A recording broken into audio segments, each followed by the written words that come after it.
C'est ça que les boulangers font avec le vieux pain. Ils le vendent cher et toi tu le jettes. Attends de voir le résultat à la fin, tu risques vraiment de changer tes habitudes. On commence direct, prends 2 pains bien rassis et mets-les dans Blender. Oui, même bien dur, c'est parfait.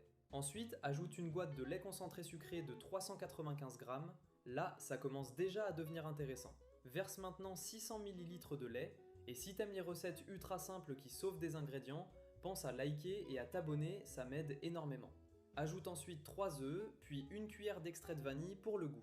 On ferme le blender et on mixe pendant environ 2 minutes jusqu'à obtenir une texture bien lisse. Garde bien ça de côté, tu vas voir pourquoi dans un instant. Maintenant, on passe au détail qui fait toute la différence à la fin, le caramel. Dans un moule à flan, verse une tasse de sucre. Mets sur feu moyen et remue sans t'arrêter jusqu'à ce que ça fonde complètement. Petit conseil, reste bien devant, ça peut vite brûler. Une fois fondu, ajoute 50 ml d'eau et mélange jusqu'à obtenir un caramel bien brillant. C'est exactement ce qui va donner ce rendu incroyable au démoulage.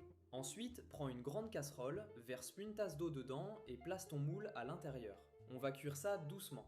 Verse maintenant toute la préparation du blender dans le moule, juste au-dessus du caramel. Là déjà, ça sent bon, mais attends la fin. Si tu regardes encore la vidéo, abonne-toi et dis-moi en commentaire d'où tu viens, je suis curieux de voir ça. On couvre et on laisse cuire environ 40 minutes. Et là, regarde-moi ça. Ton dessert au pain rassis est prêt. Un flan ultra fondant avec un caramel parfait. Franchement, difficile de croire que ça vient de restes de pain. Découpe une part, regarde la texture et dis-moi si ça ne vaut pas largement une pâtisserie.